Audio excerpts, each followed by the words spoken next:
Hello, and once more thank you for inviting me into your home. A mammoth shout out to the subscribers who have stuck with me, and some of you right from Look and Look Again's humble beginnings, and to the newbies.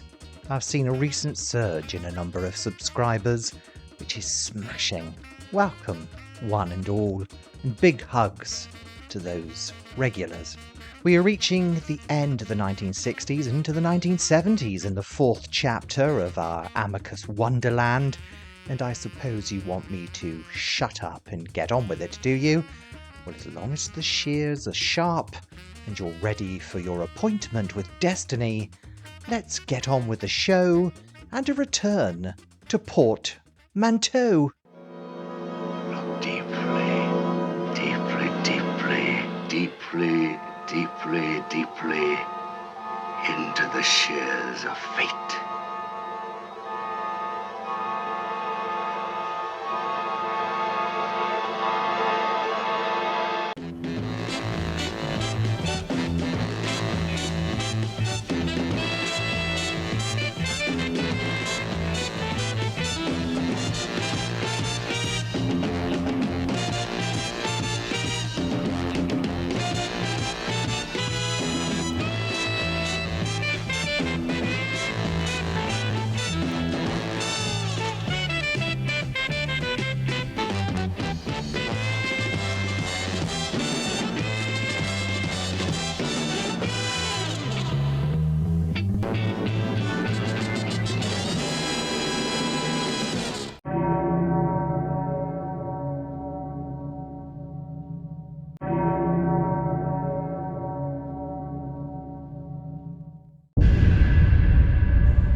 The enigmatic Dr. Diablo operates a carnival attraction that meticulously showcases the dark annals of torture throughout history. Following the conclusion of the main spectacle, a select group of 5 individuals is cordially invited for a nominal fee of £5 to peer into the fateful shears wherein they shall bear witness to the unfolding of their future destinies. In the initial story, an individual, a callous lazy bugger with the potential for murderous intent, finds himself possessed by a feline entity with a peculiar penchant for human craniums. In return for a delicately prepared human head, the creature bestows upon its minion golden coins and the tantalizing prospect of untold riches.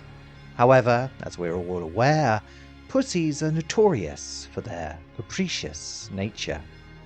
In the subsequent vision, a young woman dreams of achieving stardom, fame and fortune, yet her aspirations of Hollywood take an unexpected turn when dead film stars make a haunting comeback, revealing the steep cost of narcissistic indulgence.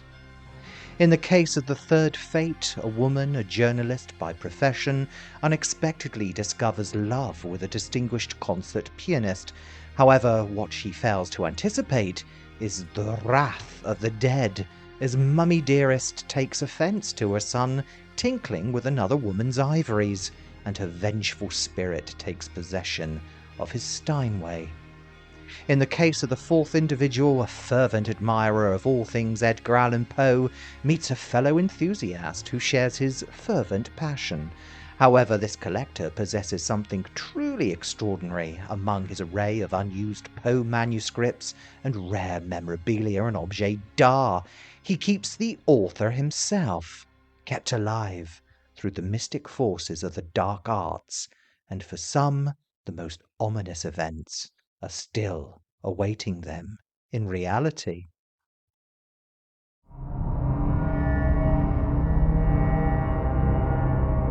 After experiencing a crashing couple of blows with their previous ventures into science fiction, Amicus Productions made the strategic decision to return to the horror anthology genre. Not since Dr. Terror's House of Horrors had they achieved such success. Even their venture into releasing Doctor Who for the big screen was only met by a lukewarm response. By this point, Amicus had established a semi-reliable production team, but they faced a crucial obstacle: financial constraints. Following being dumped by Paramount, Subotsky and Rosenberg approached Columbia Pictures for backing on their next project, a portmanteau horror film set amidst the backdrop of a carnival. Columbia expressed interest, albeit with certain conditions that needed to be met. Subotsky initially conceived the premise for the project, but due to his commitments to other endeavours, he reluctantly passed the script-writing reins once again to Robert Bloch. Bloch had initially intended to name this new venture Horoscope, but after opposition, the title was changed to Torture Garden, borrowed from the 1899 novel by the avant-garde writer Octave Mirbeau. Bloch proceeded to modernize and adapt 4 of his stories, which had been previously published in horror pulp magazines during the 1940s and 1950s. The first tale to be used was Enoch, first appearing in Weird Tales in a 1946 edition. The second, Terror Over Hollywood, came from an edition of Fantastic Universe science fiction in 1957.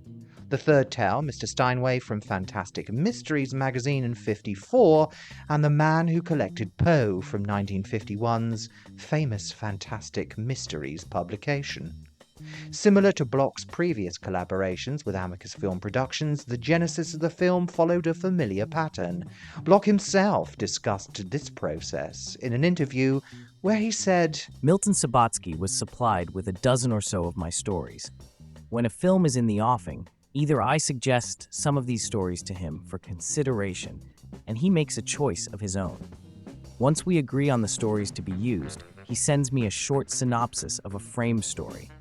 I then make my ideas known about changes or additions to it, and when we are mutually satisfied, I write a screenplay. After it's mailed off to Amicus, changes are made before shooting. If necessary, sometimes these changes are minor and depend on the exigencies of production schedules, budget, availability of locations, etc.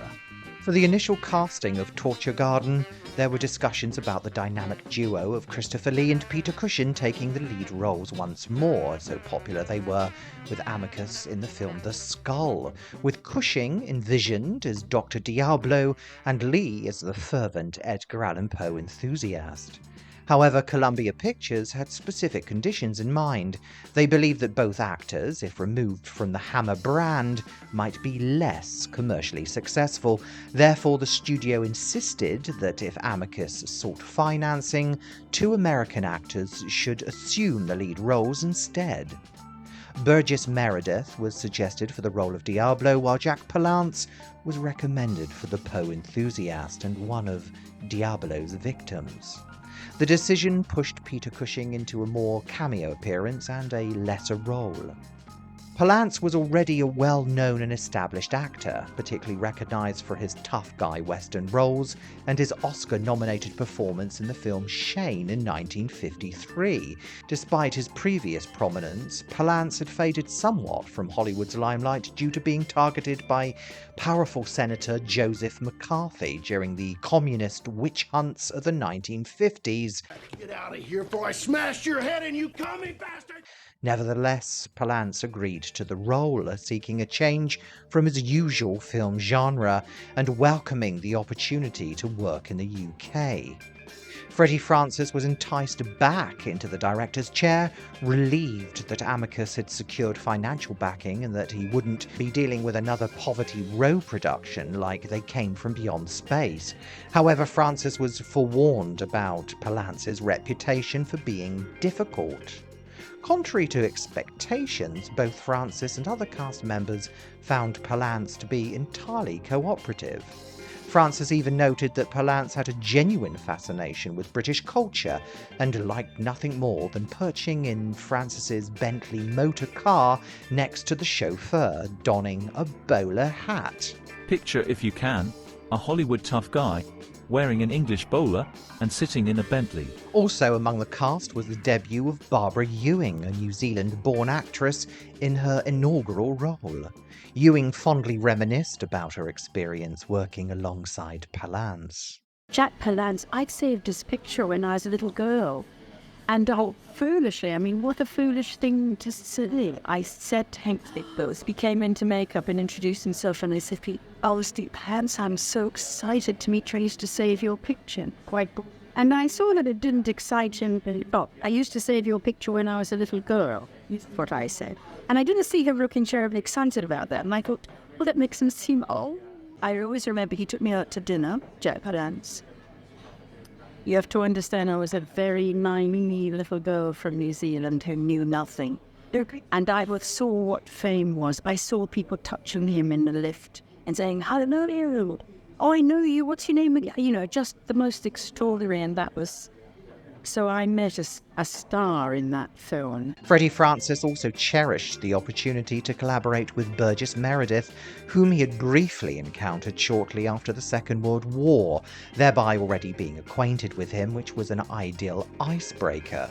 He was a consummate professional, but at that time in the late 1960s, before he had a resurgence in his career with Rocky in 1976, he was always looking for work. I remember that towards the end of the production of Torture Garden, he called to ask me if he was finished and if I needed him any more, to which I sadly had to say no, as his scenes had all been completed.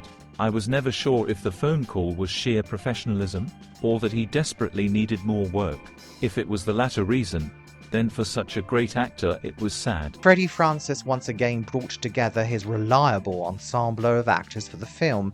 Peter Cushing, though relegated to a cameo appearance in the post-segment due to Meredith's portrayal of Diablo, was cast as a collector alongside Palance in the post-segment. John Standing plays the part of the concert pianist for the Steinway segment, previously working with Francis on Amicus's The Psychopath a year before, as we saw in our previous programme. Ursula Howells, last seen playing the She-Wolf in Dr. Terror's House of Horrors, was this time playing a supporting role, while Michael Ripper and his wife Catherine Finn, known for their roles in The Deadly Bees, also returned. Alongside these familiar faces, Francis introduced fresh talent to the production. Barbara Ewing, as mentioned earlier, made her debut and unexpectedly did her own stunt work. I had to die by jumping but being chased by a grappino out of a window. And I had a double, who was dressed like me, was my size, and she was to do the actual fall. And suddenly Freddie came to me and said, "I'm very sorry," he said, "but your double has got an epileptic fit, and you're going to have to do it." He said, "Okay." And then I remember he took in and showed me what was outside. And there was a mattress outside the window. I don't know if I'm spoiling this film forever. But so the piano that had the spirit of my boyfriend's mother in, because she designed me, chased me across there. And it's me falling out the window. And I remember him making me so that I wasn't frightened. I wasn't, I didn't. I just jumped, went out the window, and I knew I was going to land on a mattress. Shakespearean actor Michael Bryant also joined the cast, giving a sterling performance in Enoch. Additionally, Clytie Jessup assumed the non-speaking role of Atropos, the omnipresent goddess of destiny. Jessup had crossed paths with Francis on previous films, notably during the filming of The Innocents in 1961, where Francis was a photographer, and Hammer Films' Nightmare in 1964, where Freddie Francis was behind the lens, where she portrayed similar characters. Lastly, Canadian actress Beverly Adams joined the ranks of Amicus performers. Her involvement in the film led to a significant, life-changing event, positively so. During a dinner conversation with Freddie Francis and his wife, Adams inquired about where she could find a reputable hair salon for a haircut for her film role in this movie. Francis suggested a salon owned by Vidal Sassoon. Intrigued, Adams visited the salon, where she not only received a trendy coiffeur, but also found herself deeply in love with Sassoon. A year later they married, prompting Adams to retire from acting for an extended period of time, where only after she appeared in the odd bit part. This decision may not have been a substantial loss, as her performance in the second segment of Torture Garden was relatively wooden. Nevertheless, she remained visually appealing to audiences, and that's just about it. In November 1967 in the UK, Torture Garden hit the screens alongside Berserk, starring Joan Crawford. Crawford was hustling for roles back then, worrying about her looks fading and work drying up and being a consummate bitch. The pairing proved suitable, as both movies had a carnivalesque vibe, one at a sideshow and the other set in a circus. I want me a partner, and it might as well be you.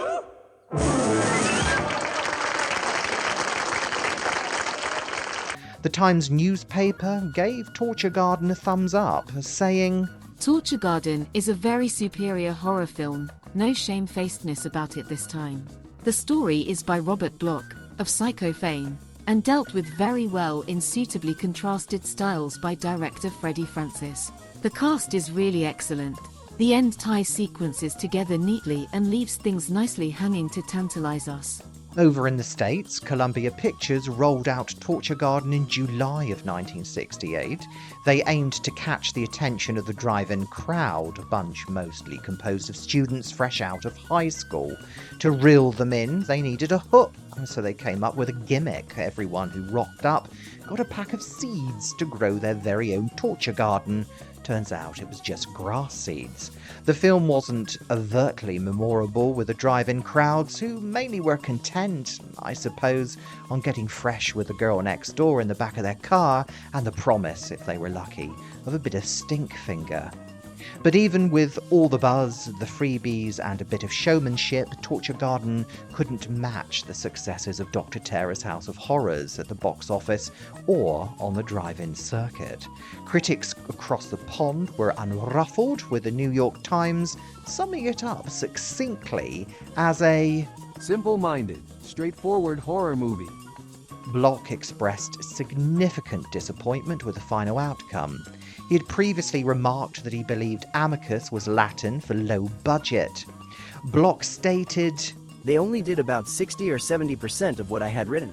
There is a general tendency to confuse visual shock with psychological buildup, and this has become so characteristic you grow to expect it. It's par of the course in this business. There is a longer version for television, in which there are 12 minutes more of clarification, but even with this additional 12 minutes, there are still changes I don't feel effective." In his autobiography, Bloch sharply criticized Torture Garden further. "By a strange quirk, some of my old Weird Tales stories were undergoing resurrection by Rosenberg and Sabatsky, Amicus Films' answer to Burke and Hare, who reached back to the turn of the century and ripped off Octave Mirbeau's titled Torture Garden. I still blush to think of the misappropriation and the misnomer.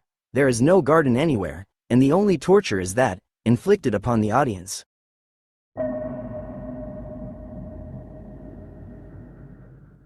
Ah, glory be, it's a powerhouse release on their Indicator label. Remember those glorious Hammer releases I told you about? Well, here they bring an Amicus title to the fold. Beautiful print and sharp audio make this a treat and a must purchase. For years, the extended version tailored for TV has been the standard, featured on DVD releases worldwide. It's a nice touch that Powerhouse Films decided to include the long, unseen original theatrical cut here as well. The TV version manages to add a lot more flair to Meredith's character right from the get-go. In another scene, we finally get to see what happened to a character only mentioned off-screen in the theatrical version. Worth the pennies, dear viewer, for sure. On the whole, I found Torture Garden to be quite enjoyable, despite differing opinions, where some tales are criticised as being weak or silly. I found them all captivating enough. The first story, Enoch, has a pretty outlandish plot involving a head-eating cat and a stash of gold to boot, but Michael Bryant's exceptional performance here really saves the day. The idea of committing murders under the cat's mesmerising gaze has this eerie, otherworldly vibe to it. The basement treasure hunt scene is wonderfully crepuscular, with a hint of atmospheric eeriness to the proceedings. These elements all contribute to the success of this segment, at least in my opinion. The music this time, and this time only unfortunately, is from Hammer regular James Bernard. Another thumbs up touch. Pity he didn't do more for Amicus. Terror over Hollywood often gets criticised, and it's true that it drags in places, with some performances feeling a bit wooden. However, what really shines through is the message it delivers, capturing Bloch's witty commentary on the Hollywood machine. Even back in 1967, the themes of fakery, narcissism, and the relentless pursuit of superficial success and beauty were prevalent, and today it seems things might even be a bit worse than then. While individuals used to maintain some sense of individualism back in the day, it feels like nowadays that's being sacrificed at the altar of media and fame for the neon gods entirely. Now we're faced with the whole package: Botox-filled androids, celebrities with reptilian faces, and no real substance beyond an arrogant exterior and an anaphylactic pout that seems to inflate and oscillate with every loud-mouthed rant, as humanity starts to struggle with its identity on whether to look like something a computer generated or something from a womb.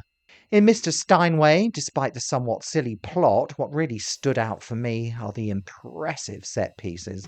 The neo-modernist sets are instantly captivating and absolutely stunning. Barbara Ewing and John Standing make the perfect odd couple, and the ending is just pure kook. To wrap things up nicely and smoothly transition into the story arc, we have the Poe segment, which serves as the opus of the film. Palance and Cushing have fantastic chemistry as competing Poe enthusiasts, and the discovery of Poe himself, forever trapped in necromantic amber in a cobwebbed vault, is a striking visual that stays with you long after the movie ends. Burgess Meredith's casting as Diablo is another standout, as he fully embraces the role, delivering each line with a delightful blend of spite and gravelly menace. His portrayal, complete with the snapping of his back teeth on the cigarette holder, adds to the overall enjoyment of this picture. While Torture Garden may have some pacing issues, it's another triumph for Amicus, and a relatively decent triumph for me, rivaling Dr. Terror. So I'd rate it 3 choleric fruit trees out of 5 for my Torture Garden. There's a third key here. Is it for that door? No. Then what's it for? Give me those keys. No. No. You're hiding more treasures from me, aren't you? I want to see if you've been telling me the truth. I want to see. You want to give me those. No, I won't. No!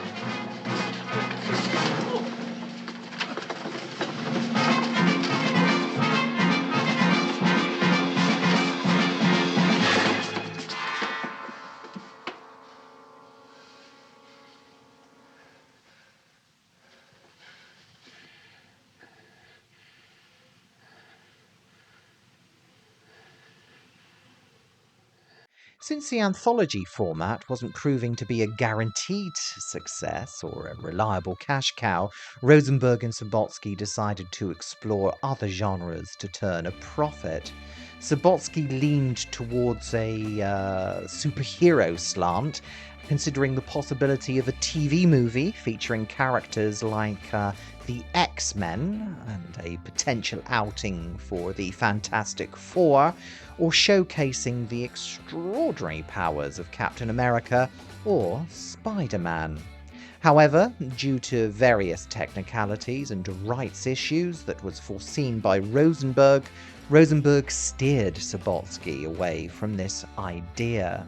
Given the rise of psychedelia during this era, Rosenberg and Subotsky also considered updating their earlier rock and roll musical features.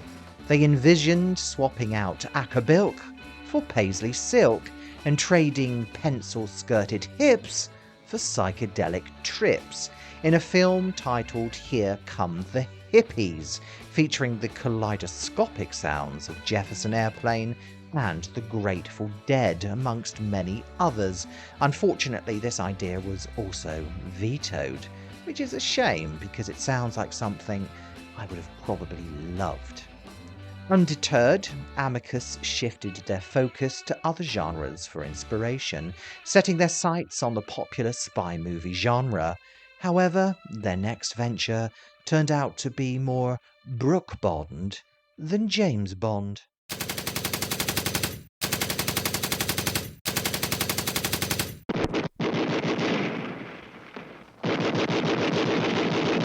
Jonas Wilde is a seasoned assassin who works for a covert government agency and can kill a man with a single karate chop to the neck. Wilde returns from one last mission, finds himself weary of his lethal profession, and yearns for a peaceful retirement. His superiors, though, have other ideas, and Wilde finds himself coerced into one final mission. Wilde is tasked with eliminating a high-profile target.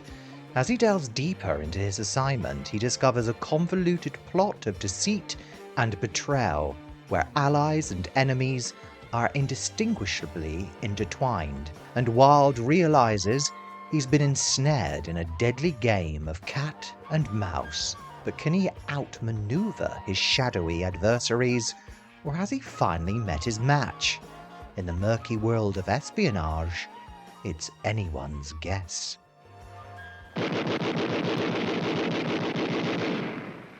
Danger Route is based on the novel The Eliminator by Andrew York.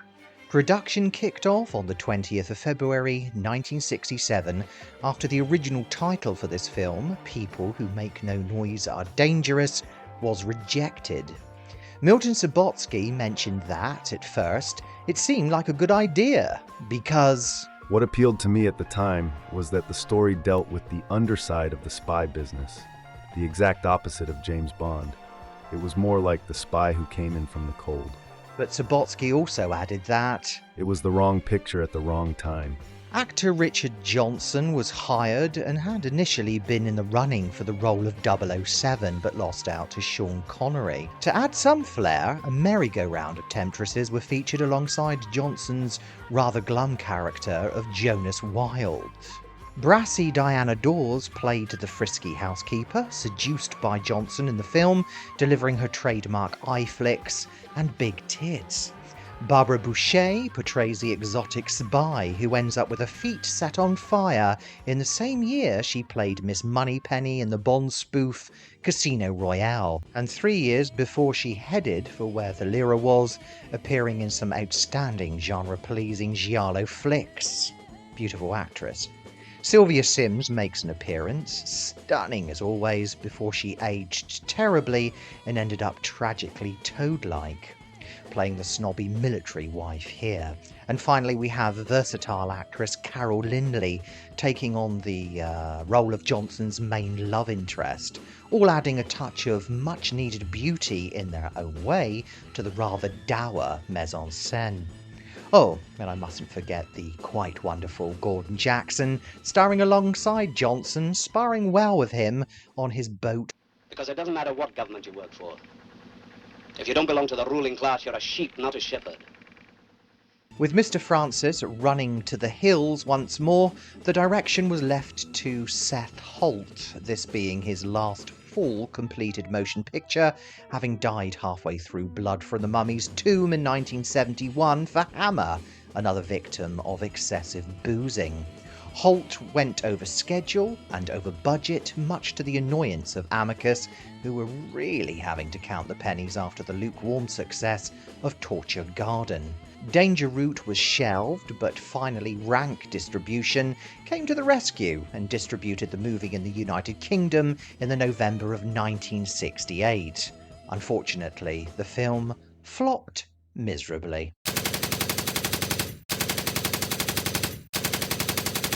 Danger Route does not appear on DVD or Blu-ray at the time of writing this in 2024, with the print under review from the Turner Network Movie Channel. It's not available here or stateside in any format, and is somewhat a forgotten movie from the archives of Amicus films. Danger Route is abrasive and more kitchen sink than the Bulldog Drummond films Johnson made around the same time, a world away from the high-octane Bond-inspired spy-fi vehicles that were churned out in the wake of Dr. No and its subsequent successes. The mood here is more maladjusted than the Bond films, as everyone becomes treacherous. Seth Holt's gothic flair used in his Hammer vehicles can be glimpsed in some atmospheric sequences, especially the fog-sodden climax, with a rather surprisingly cruel torture sequence inflicted on Boucher, veering into exploitation for those who have made it this far. Johnson doesn't have much to work in the character of Wilde, so tries his best, but comes across rather gauche. This is no cuss upon the actor, as I thought he was smashing in The Haunting, Beyond the Door, and also in The Last Word in zombie motion picture Gruel, Zombie Flesh Eaters. And when he does try, Johnson manages to pull off a sleek professional assassin image that's losing control of the situation, as Wilde seems to be thrown in at the deep end on numerous occasions. I did like the decor of some of the penthouses and the wing-ding spliffy sitar beats on the soundtrack when it crops up, synonymous with pictures of the time, so it's not a total dud, but these are all too brief on what I consider to be a thoroughly sullen cinematic experience overall.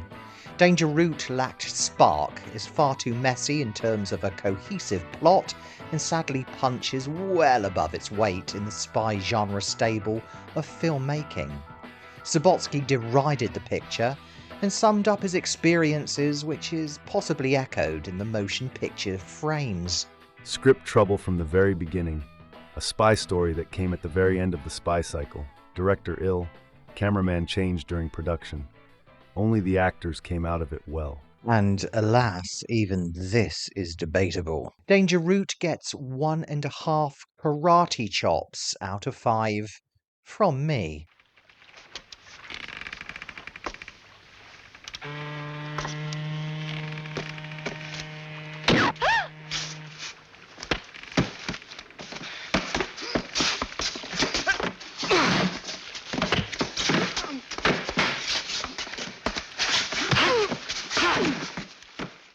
So, with the populist appeal producing very little yield, Subotsky and Rosenberg turned to art house and looked at one of the works of Harold Pinter, Enter Comedy of Menace, with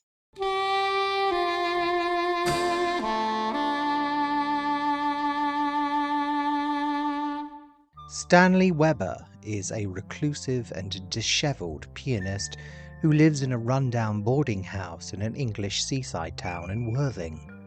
The boarding house is run by Meg and P.T. Bowles, an older, basic couple. The mundane routines of the boarding house are disrupted by the arrival of two mysterious men, Goldberg and McCann.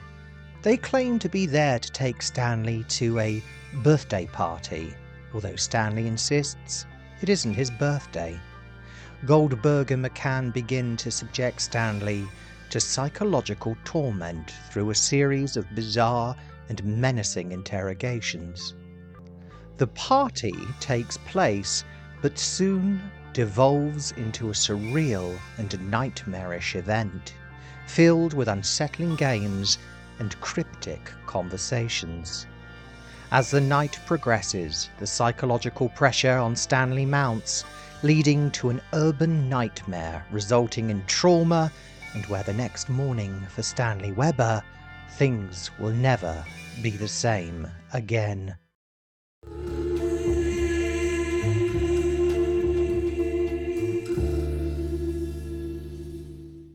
Esteemed playwright Harold Pinter's 1958 play, The Birthday Party, was the next project for translation to the big screen for Amicus Productions, although Amicus distributed the picture under Palomar Pictures International as a potential art house branch of the Amicus tree. According to the contract between Amicus and Harold Pinter, Subotsky was prohibited from altering the film's direction or screenplay, which he must have found extremely difficult. David Hemmings was initially chosen for the lead role of Stanley, but due to other commitments, the part ultimately went to Robert Shaw, who was already well established for his roles in From Russia with Love and A Man for All Seasons, where he played Henry VIII.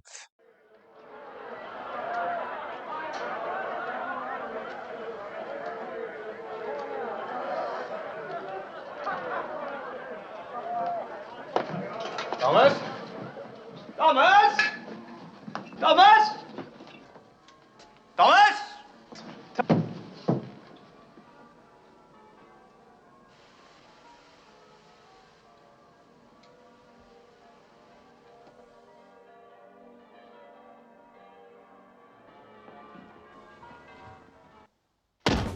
This was not Shaw's first adaptation of Pinter's work, though. He also appeared in the 1963 production of The Caretaker alongside Alan Bates and Donald Pleasance.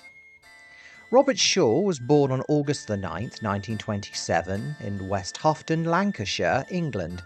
His early life was marked by tragedy when his father, an alcoholic, committed suicide when Shaw was just 12 years old. Despite the hardships of lone parenting and financial poverty at times, Shaw excelled academically and won a scholarship to the Royal Academy of Dramatic Art in London. Shaw began his professional acting career on stage, joining the Shakespeare Memorial Theatre in Stratford-upon-Avon, now the Royal Shakespeare Company.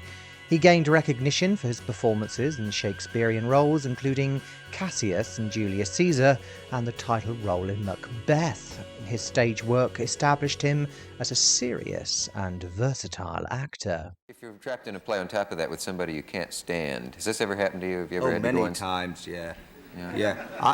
I always pretend that they're my children. You know I got 9 children. Yeah. I always pretend it's my favourite son or daughter, depending upon the sex of the person opposite me. Well, isn't it kind of embarrassing if they're 50 years old and you pinch their cheek or something? No, you just look at them as if you like them, like I am you now. You see, you just look and you smile away. In addition to his acting, Robert Shaw was also an accomplished writer. His literary work often reflected his deep intellect and understanding of the human condition. While his performance in the 1975 film Jaws is perhaps his most fondly remembered, it only represents a fraction of his considerable talent. Robert Shaw's life was tragically cut short when he died of a heart attack on August 28, 1978, at the early age of 51. He was in Ireland driving to his home in County Mayo when he collapsed and died on the roadside. His passing was a tremendous loss to the world of film and literature. Up-and-coming director William Friedkin, best known for his controversial films The Exorcist and Cruising, joined the project as part of a contractual agreement with Harold Pinter. Unfortunately for Amicus, Friedkin's meticulous approach caused considerable friction within the production team, partially assembled by Amicus. Friedkin utilised up to 8 different camera setups for filming and attempted to replace nearly the entire technical crew, leading to significant delays in the production schedule. The film's first editor quit, finding it nearly impossible to meet Friedkin's demands. During post-production, Friedkin was dissatisfied with the sound quality of one of Robert Shaw's soliloquies. Unpredictably, he upped sticks and left for Spain, where Shaw was filming The Royal Hunt for the Sun, to have Robert Shaw re-record his lines umpteen times until Friedkin was satisfied. Dubbing editors walked off the set and only returned under the condition that Friedkin would no longer communicate with them at all. Despite the friction and theatre of it all, I sincerely believe that it's Friedkin's direction that adds to the dynamics of this film, which for me makes The Birthday Party such a triumph. For Shaw's co-star, actress Dandy Nichols was chosen to play the role of grubbily oblivious landlady Meg, a triumph of casting, as for me Nichols is a seriously understated queen of pathos. Nichols, born Daisy Sander on May the 21st, 1907 in Hammersmith, London, grew up in a working-class family and showed an early interest in acting. She trained at the London Theatre Studio and began her career in repertory theatre. Her stage name, Dandy, was a nickname derived from her real name, Daisy. She married writer and producer Stephen Bagley Walters in 1942, but they divorced in 1955 and had no children. Nichols' major breakthrough came with the role of Elsie Garnett in Till Death Us Do Part, which aired from 1965 to 1975 on BBC One. If you were gonna die, you'd be dead ages ago. Here, then we can have rabbit stew.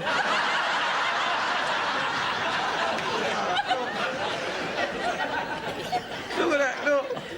I can't make a fish with that hand anymore. Look, I've lost the power of that now. They'll be all right when it sees a glass. Anyway, you shouldn't have let them bees loose. I mean, them stings were for me, they was. They was for my rheumatism. Now you've gone and wasted them. I didn't let them loose, you bloody silly... Oh, my tongue is swelling up now. Good. Perhaps we'll have a bit of peace and quiet. Her portrayal of the long-suffering wife of the irascible Alf Garnett, played by Warren Mitchell, endeared her to audiences and became her most iconic role. Elsie was known for her patience and gentle humour, providing a counterbalance to Alf Garnett's bigotry and bluster. While I find the show highly amusing, many of the best moments that had me really chuckling were mainly due to Dandy Nichols. He'd soon around with people, he. Listen. I mean, he ain't spoke to him next door for 3 months, has he? Look, All because that man put up a new fence. Look, the point I'm... Well, I mean, the old one was a disgrace. And that man puts up a new one at his own expense. And it upsets him. Will you shut up, you silly moo? In addition to her television successes, Dandy Nichols had a notable film career. She appeared in several British films, including The Fallen Idol, made in 1948, directed by Carol Reed. Nichols was also active in theatre, performing in productions such as Home at 7 and The Taming of the Shrew. She passed away on February 6, 1986, from pneumonia after a period of declining health. Although remembered by most as the Silly Moo, Nichols, in my opinion, is underrated and deserves more recognition than she ever received. She reminds me of my father's mother, but is more lovable, and I would imagine would be less bitter. Actor Moultrie Kelsall was cast as Meg's husband, Petey.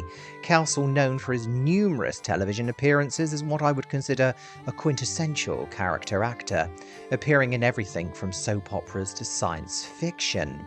For the sinister duo of Goldberg and McCann, the talents of Sidney Taffler and Patrick McGee were enlisted.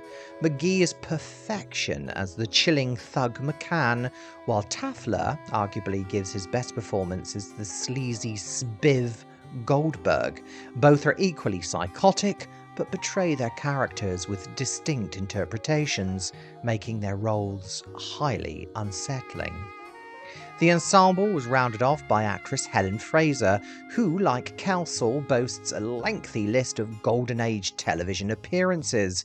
Here she is cast as Lulu, who faces a horrific defilement towards the film's climax. The explicitness of such a scene is fortunately toned down by Friedkin's use of psychedelic chroma key. Each actor and actress are perfectly cast and all deliver a performance that is either explosive, passive, or downplayed as needed.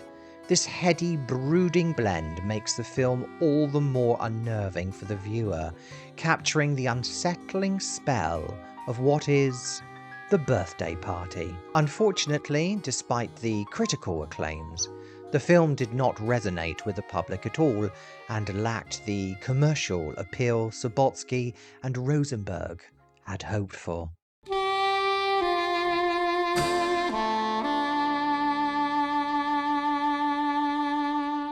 Unavailable in England in high definition, what a surprise, this gem can be sourced on the Kino Lorber label stateside. It is worth every penny.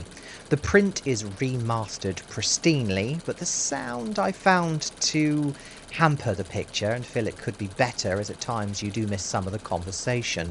However, it's the only source we have. It also has a fascinating interview with Friedkin, so worth a purchase.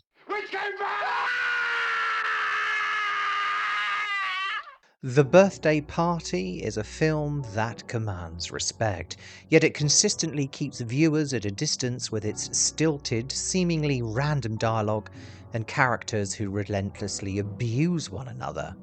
The well-rounded cast, many of whom were intimately familiar with the source material, was carefully selected by both Pinter and director William Friedkin, ensuring that winning formula for this picture.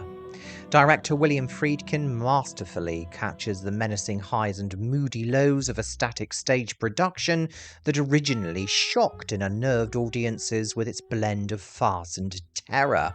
This 1968 film, using the cinematic art form, retains the essential element of the absurdist play's most successful stagings, an unnatural dread that naturally arises from the commonplace and the mundane, where the everyday is shattered for some but not for others.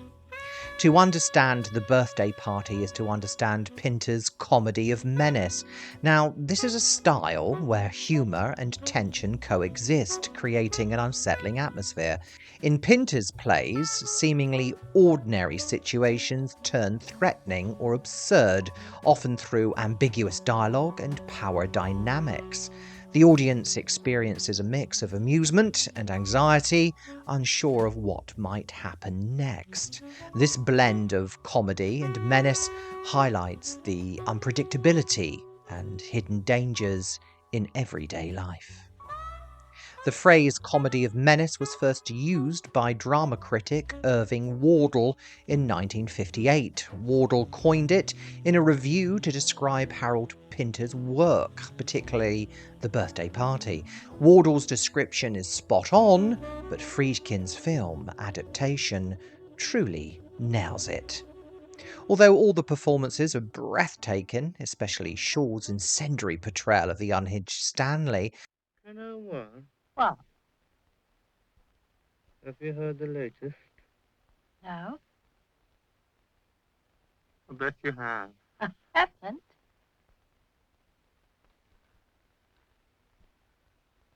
Shall I tell you?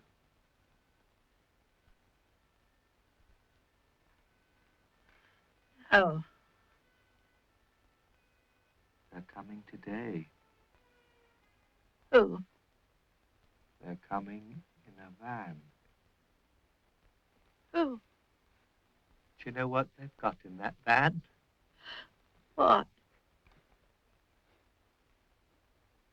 They've got a wheelbarrow in that van. They haven't. Oh, yes, they have. You're a liar. A big wheelbarrow. When the van stops, they wheel it out.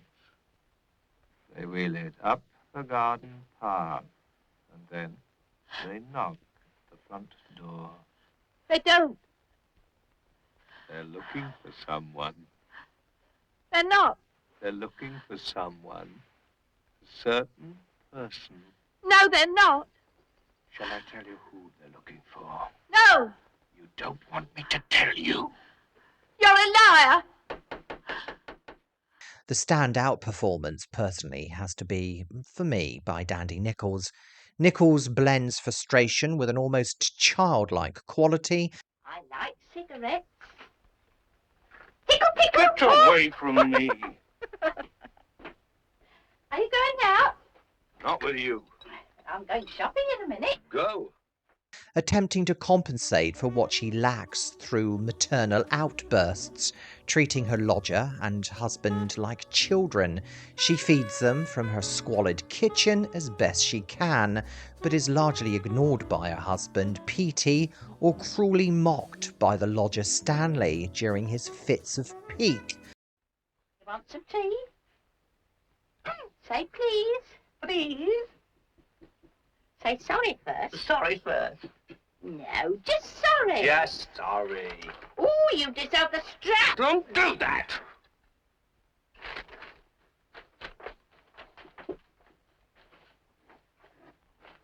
I brought the pot in.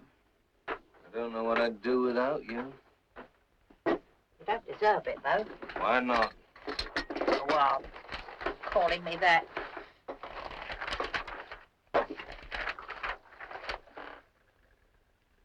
How long has that tea been in the pot? It's good tea. Good strong tea. That isn't tea, it's gravy. It's not. Get out of it, you succulent old washing bag. I am not. Whether she is a doormat to one or a mental punching bag to the other, her complex character is tragic, evoking the same sympathy for her one feels watching a child proudly build something, only to have it completely destroyed. Nichols commands this empathy in her performance. Without her, the movie would be a shadow of its former self, and when she is absent, you eagerly await her return. The casting of Patrick McGee and Sidney Taffler as the two sinister figures is also exceptional. Taffler excels as Goldberg, blending sleaze with slippery, sardonic barbs. He embodies the worst traits of a smiling assassin and a psychotic charmer, evoking the image of someone who reeks of brilliantine and body odour. McGee, on the other hand, is more blatant in his thuggish mentality, with even his method of tearing a newspaper appearing coldly unhinged with every strip tear. Both actors keep the audience on edge, anticipating the moment when they will suddenly turn on poor Stanley, and when they do, it is brutally Stasi. What wife? What have you done with your wife? He's killed his wife. Why did you kill your wife? What wife? How did he kill her? How did you kill her? You throttled her. With arsenic. Where's your man? Where's your old mum? In the sanatorium. Yes. Why did you never get married? She was waiting at the porch. You skedaddled from the wedding. He left her in the lurch. You left her in the pudding cloud. She was waiting at the church. Weber, why did you change your name? I forgot the other one. What's your name now? Joe Soap! You stink of sin. I can smell it. Do you recognize an external force? What? Do you recognize an external force? That's the question. Do you recognize an external force responsible for you, suffering for you? It's late. Late enough. When did you last pray? He's sweating. When did you last pray? He's sweating. Is a number 846 possible or necessary? Neither. Wrong.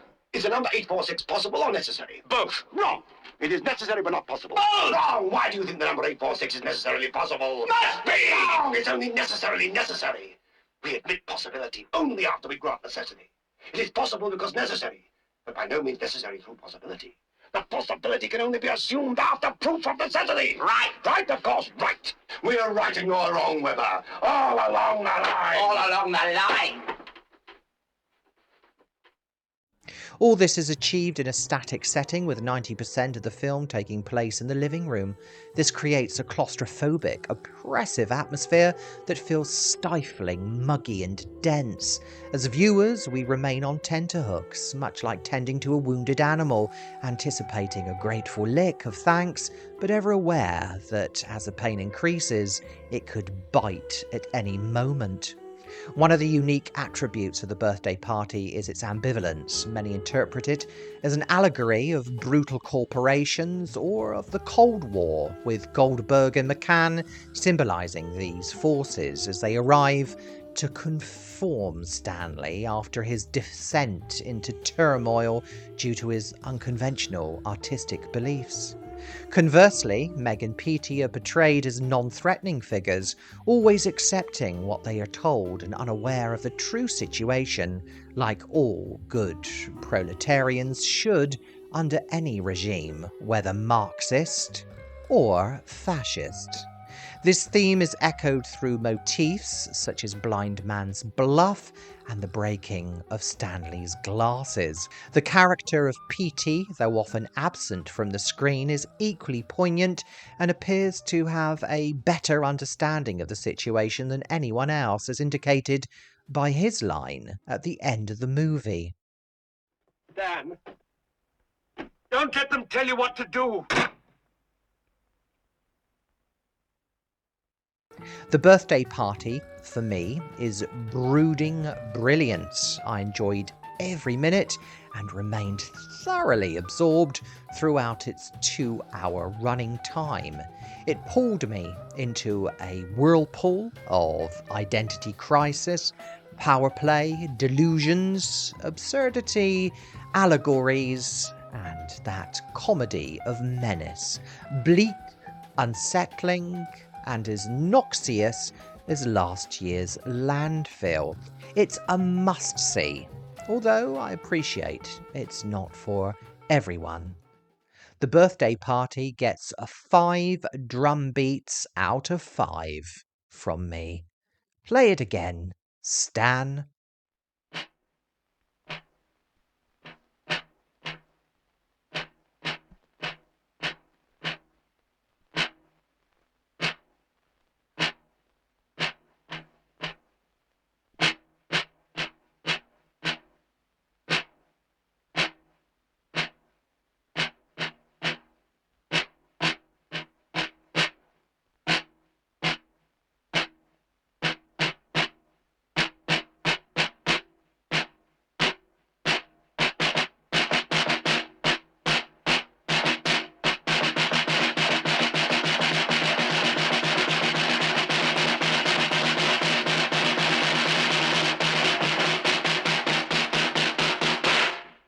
After the disappointment of The Birthday Party, Rosenberg and Subotsky looked at the popular kitchen sink drama, and in the vein of Up the Junction and Sheila Delaney's A Taste of Honey, adapted novelist Margaret Drabble's novel The Millstone, which became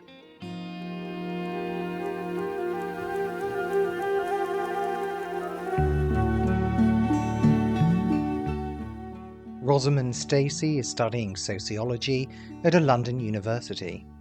Rosamund's life takes an unexpected turn when she discovers she is pregnant after a brief affair. Choosing to keep the child, she faces the challenges of single motherhood in a society that is often unforgiving towards unwed mothers. With each passing day, Rosamund's journey becomes a testament to the resilience and complexities of love, both maternal and romantic. Her relationships with those around her, family, friends, and the father of her child, are put to the test as she strives to carve out a new life for herself and her baby. As Rosamund stands on the precipice of an uncertain future, can she truly find a place where her dreams and reality coexist, or will she be overwhelmed by the pressures of an unforgiving world?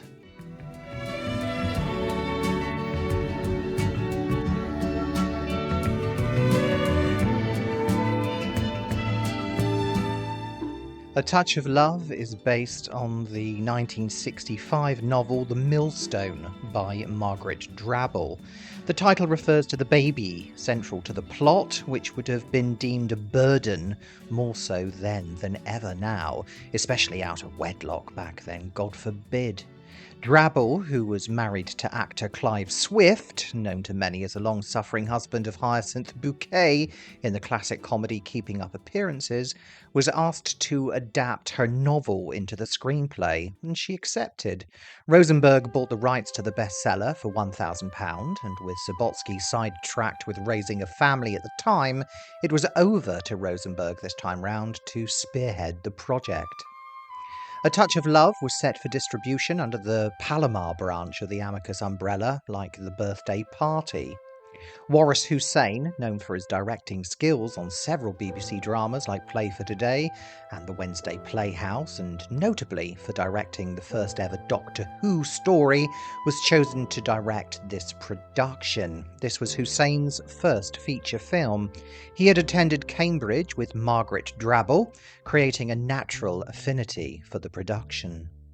Hussein recommended a relatively unknown actor at the time, Ian McKellen, for the role of George. McKellen, who had mainly worked in television series and theatre, was initially reluctant, doubting his ability to perform in a feature film. However, Hussein, who also knew McKellen from their student days at Cambridge, eventually persuaded him to take the role.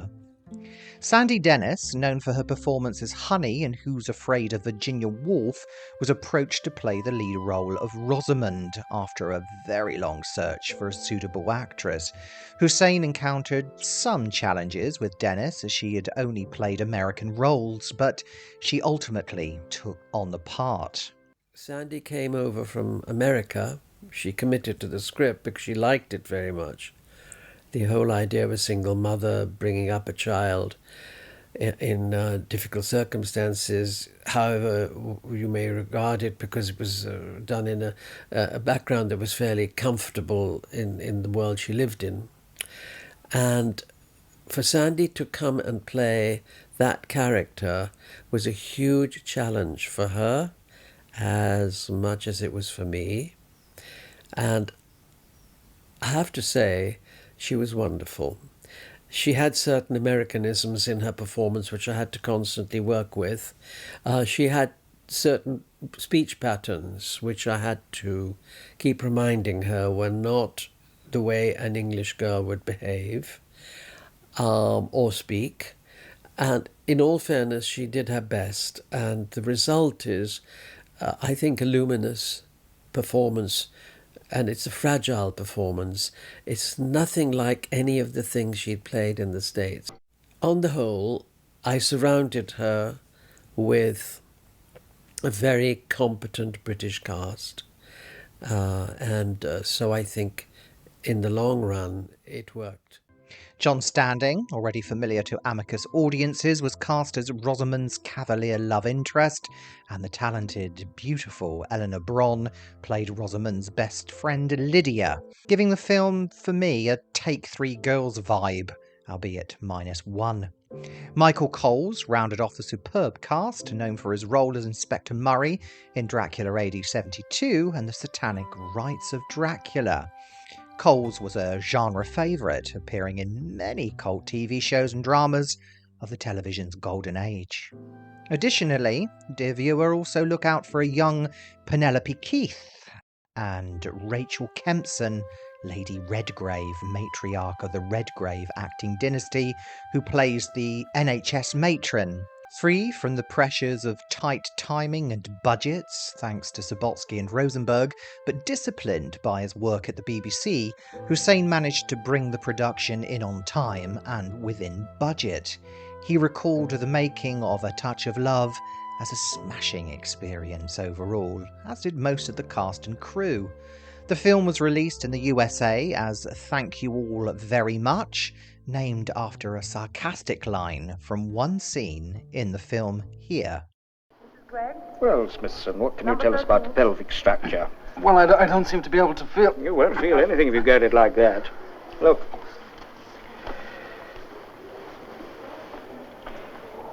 This is the way you measure it. The way you were going about it, you might have dislocated her forever. Good muscles there. Keeps herself fit.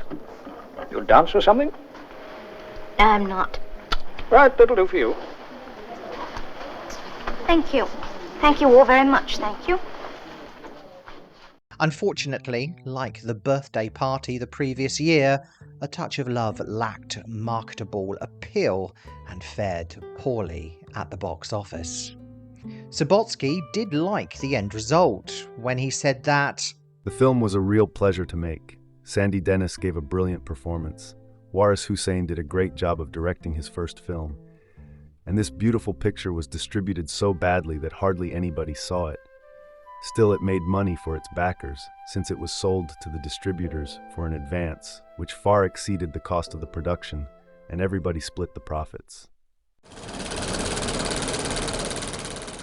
The now defunct network distribution company released this rare little film in high definition, and it can still be obtained. It's a shame that a distributor like Network, which gave these rare gems another chance to be seen, is no longer in operation. A sign of the times. So grab a copy while you can here in the UK.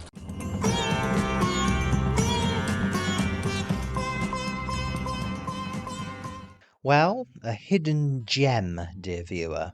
A Touch of Love is, in my opinion, one of Amicus's unsung heroes. As mentioned, A Touch of Love has that Take 3 Girls vibe, with its roots firmly planted in the kitchen sink dramas of the late 50s and early 60s. However, in this instance, the gritty northern working class milieu is swapped for the middle class circles of a not so swinging London at the end of the 1960s. Flat caps and ear-ups are replaced by the Fabian crowd and la-di-dahs. Nothing wrong with either really, but you get the picture, dear viewer. All the performances here are stellar. Sandy Dennis's fey interpretation of Rosamund grows on you, evolving from her glassy, whimsical persona at the start of the film into a dedicated and loyal mother who sacrifices everything for her little one. This transformation is so endearing that one can't help but feel for her, especially given the vastly different social context from our contemporary perspective. My favourite scene has to be when Dennis finally loses her temper with the matron who stonewalls her at every turn, preventing her from seeing her daughter. Dennis's reaction is both surprising and remarkable, where she literally screeches out a mother's angst. One can't help but admire her, especially considering the era when single mothers weren't given any support and couldn't use their children as a means to gain benefits. During this time, women who had children out of wedlock were often pressurised into abortions, stigmatised as sluts, or simply ignored and told to deal with their situation with a, well, you made your bed, now you lie in it attitude. At the time the film was made, society was just at the beginning of the contraceptive pill's impact, and it took much longer for society to view women as emancipated. Even now, some cultures and individuals struggle with this concept. In an age when women were expected to shut up and cook, Rosamund manages to be there for her baby under the most adverse circumstances and still earn a doctorate at the end of the picture. Thanks to Sandy Dennis's acting skills, Rosamund's journey is portrayed with understated politeness but overwhelming dedication, love and sheer tenacity just below the surface if you scratch hard enough. She's a complex character on many levels, and Dennis captures this brilliantly. The screenplay is a faithful adaptation of the book, surprisingly, though McKellen's bisexuality is somewhat downplayed to suit the sensibilities of the time, as he clearly nods towards liking solids too, as hinted in this dialogue. And what about you? What are you doing sitting in the park like this? You lead a double life too, then? My life is a secret life. To tell you the truth, I keep it secret not because it's so wicked, but because it's so dull. Yes. With such a talented cast, Hussein's fluid, delicate and introspective direction, and a score by Michael Dress that is beautifully melancholic, echoing the main protagonist, and a motion picture that reflects a time capsule, probably more fascinating to us now than it probably was at the time it played the cinema, A Touch of Love is, for me, an exceptional slice of fondue melodrama. While I wouldn't say it rivals Up the Junction, which is in my top 10 films of all time, it's definitely worth watching. I didn't know what to expect, but I'm so pleased I decided to spend a Saturday night with Rosamund, her friends, her loves, and her dilemmas. Utterly engrossing. Bloody good stuff. For A Touch of Love, I would give it 3.5 bottles of gin and a hot bath out of 5. from me.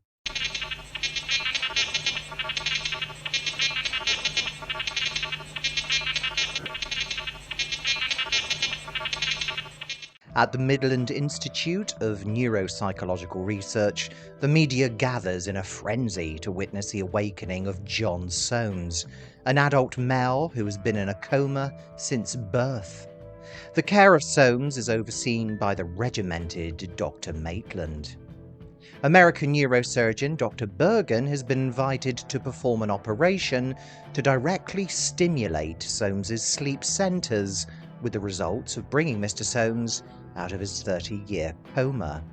Eventually, Soames wakes, but shortly struggles to navigate the world with his still infantile consciousness. The medical team push him towards a mature mental state at an unprecedented pace. Unsurprisingly, the world proves to be less than welcoming, and poor John Soames soon finds himself pursued by the fuzz as a potential maniac.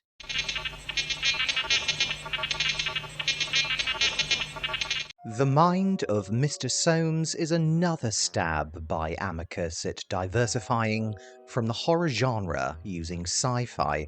However, it's a more serious science fiction story compared to the Doctor Who films, The Terranauts and They Came From Beyond Space, which came before it. Filmed in 1968 and released in 1969, it was perceived as a Poundland version of the child trapped in a man's body film Charlie, which was made a year prior in 1968. But The Mind of Mr. Soames ended up being another box office failure for Amicus Productions. Milton Subotsky discussed the film's origins and said of it, "The novel, The Mind of Mr. Soames, was written before the novelette Flowers for Algernon, which was turned into the film Charlie.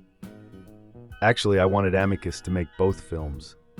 I had just approached a famous popular British comedian about playing the lead in Flowers for Algernon, and when he said he wanted to do it, we made a bid for the story, but found that it had just been sold." While the film Charlie won an Oscar, Amicus was left with Charles Eric Mayne's The Mind of Mr. Soames for adaptation. The resulting film was one of Amicus's most ambitious projects, supported by Columbia Pictures, which provided the standard Amicus budget for a film of this nature. The movie was directed by Alan Cook, who had mainly directed for British TV. Cook was generally disliked by the cast and crew, as he proved to be a bit of an arrogant arsehole. Another hindrance for the film was its rating. It received the British Board of Film Censor's new AA certificate, which was primarily for 14-year-olds, which kind of lacked the appeal of the X certificate, despite the movie's provocative tagline of a 30-year-old man in a coma since birth is awakened with the mind of a baby and the desires of a man. Headlining was fantastic actor Terence Stamp in this his 11th movie, who had just completed the Toby Dammit segment of another portmanteau worth watch, Tales of Mystery and Imagination. And of course, Stamp appeared in Pasolini's Theorem, where he played a handsome stranger who basically fucks his way through the family.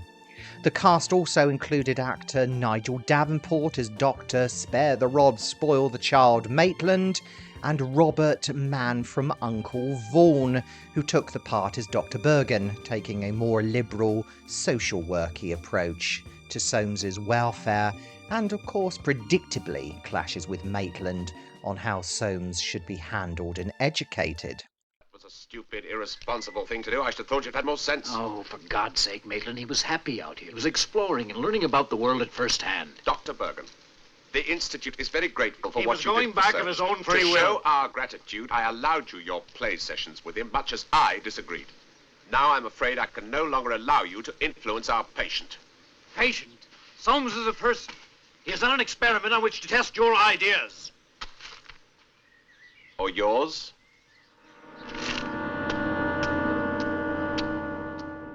Donald Donnelly, despite lower billing, plays the part of Dr. Joe Allen, and surprisingly, he kind of carried the film for me.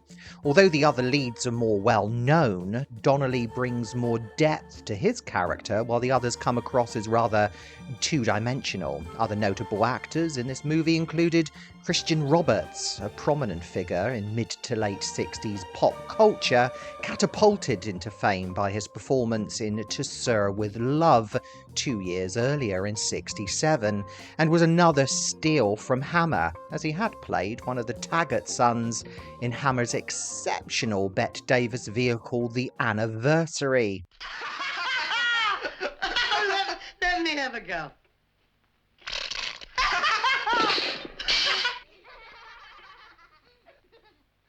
Are the children staying? And of course, the lovely Judy Parfitt in a supporting role that doesn't really showcase her acting talents much at all. It would have been more fitting if she had been cast as another psychologist or doctor, in my opinion, and given more prominence. However, like most, I guess she welcomed the paycheck. The Mind of Mr Soames was released as part of a double bill with the movie The Liberation of L.B. Jones, an early blaxploitation thriller, but it was met with lassitude from the general public. Max Rosenberg believed Soames was a good movie, but didn't do well, while Subotsky reasoned this could have been one of the great science fantasy films of all time. The trouble was that we never knew what to do with the basic idea. A 30-year-old man, in a coma since birth, is made conscious. How does one bring up a baby who has the strengths and desires of a man? The film floundered in the last half hour, and despite a great performance by Terence Stamp, did not succeed at the box office.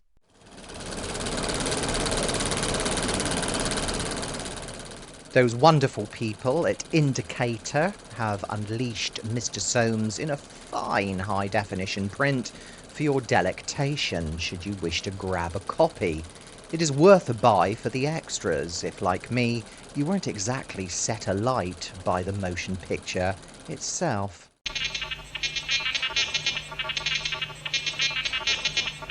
The Mind of Mr Soames is a watchable film. Despite the fine calibre of actors involved, their performances seem somewhat stifled, perhaps due to a clash with the director and what was going on behind the scenes.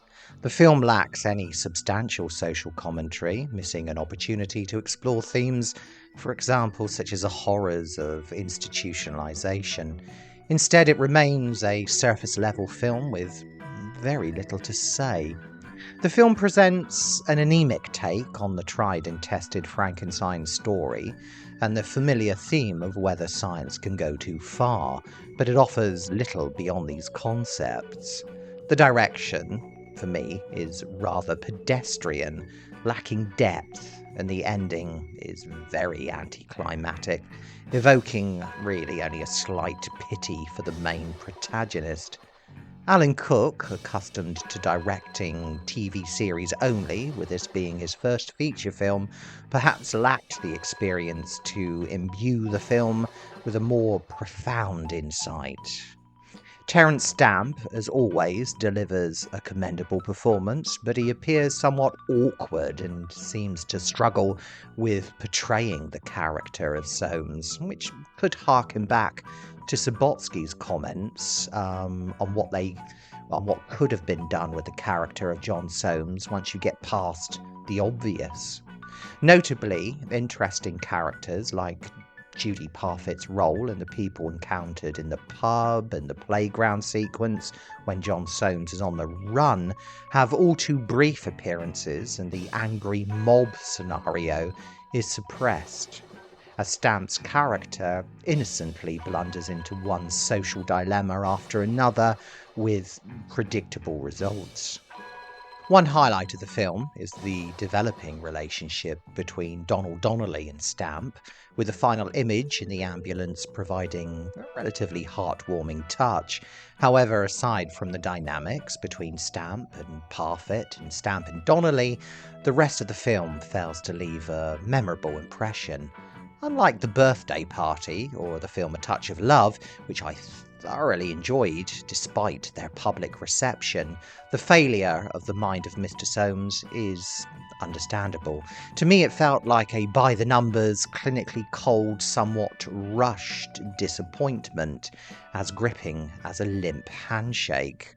A real pity, given its potential. See what you make of it though, dear viewer, and let me know if you feel I'm missing the point somewhere along the line. The Mind of Mr Soames gets 2 baby grows out of 5 from me, and that's for Stamp and Donnelly's performances that just about hold the movie together. John. John.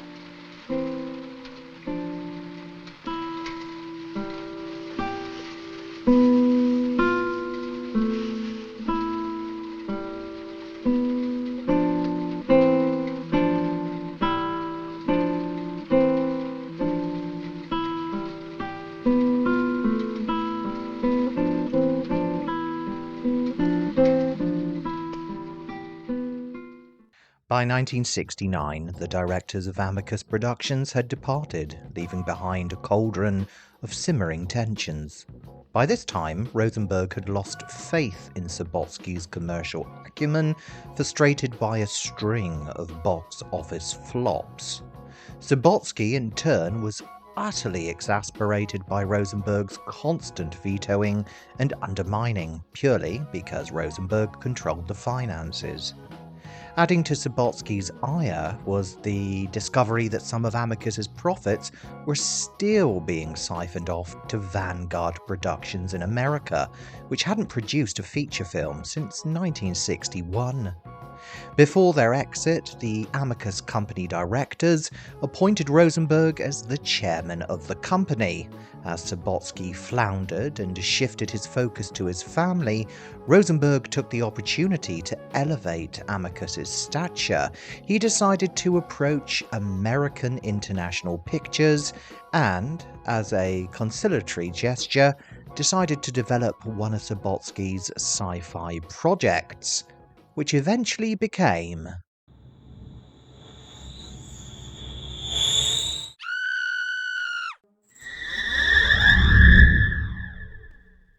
Across London, the victims of a psychopathic sex attacker are turning up, knickers by their ankles and completely drained of blood.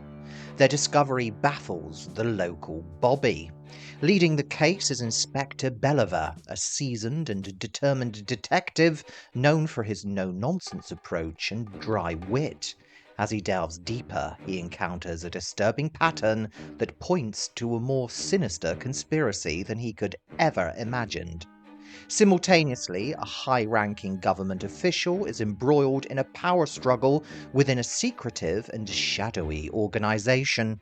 As political machinations and espionage play out, it becomes evident that the stakes are far higher than mere bureaucratic rivalry, hinting at a vast and insidious plot threatening the very fabric of society. In a third, seemingly disconnected thread, a brilliant but enigmatic scientist conducts bizarre and ethically questionable experiments in a secluded laboratory. His work on creating artificial life forms and manipulating human biology strays into dangerous territory, revealing a dark undercurrent of ambition and madness. As the plot thickens, these 3 storylines intertwine, exposing a horrifying truth that links the disappearances, the governmental intrigue, and the scientists' twisted experiments.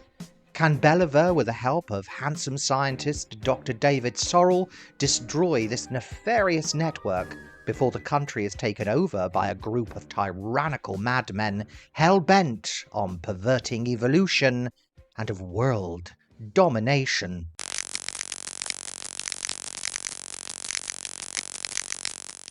Scream and Scream Again is adapted from The Disorientated Man, a pulpy novel by Peter Saxon. Although the book formed the basis of the film's plot, it underwent significant rewrites, but more on that later. The novel was relatively new, having been published in 1967, just 2 years prior. The rights to the book were acquired for the modest sum of £150. The novel originally revolved around a race of composite superhuman creatures assembled from the body parts of murder victims, created by Martians, effectively bringing the Frankenstein legend into a contemporary era of paisley swirls and mini-skirt kitsch. Subotsky commented on the story, saying, "What I liked in the book were the various ideas that I believed could make a different type of picture. It had a very interesting structure. No scene directly relates to another. Each builds up to some sort of cliffhanger, and then you move on to another. So there are about 5 different stories that run parallel to each other. Bit by bit, they come together, and the reader is fascinated right to the very end." Placated by the prospect of his idea being used next, Subotsky set about writing a screenplay which he titled Screamer. Once it was completed, he handed it to Rosenberg, who then took it to Samuel Z. Arkoff, the head of American International Pictures. Arkoff was quite taken with the concept and dispatched Rosenberg to meet Louis D. Hayward. He was the head of AIP's European production arm. After some negotiation, AIP, as we shall call it from now on, agreed to provide $350,000 to fund the project. It was decided that the film would be titled Scream and Scream Again, but AIP had a few stipulations, one of which was the inclusion of a portion of the AIP production crew. Rosenberg was unaware of just how extensive AIP's involvement would eventually become. AIP had already carved out a niche in the horror genre with their loose adaptations of Edgar Allan Poe's works, which had proven popular both in the UK and stateside. With the dynamism of Deke Hayward, they were beginning to make inroads into the UK horror scene and expanding into Europe. AIP had co-financed the remarkable Witchfinder General, The mark of Satan is upon them. and the psychedelic horror trippy Curse of the Crimson Altar, both in 1968 for Tygon Productions.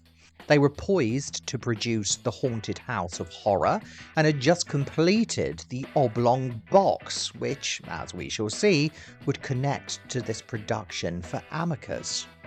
Eager to fulfill Vincent Price's contractual obligations and with contemporary settings proving more economical to produce, AIP saw this project as an ideal opportunity.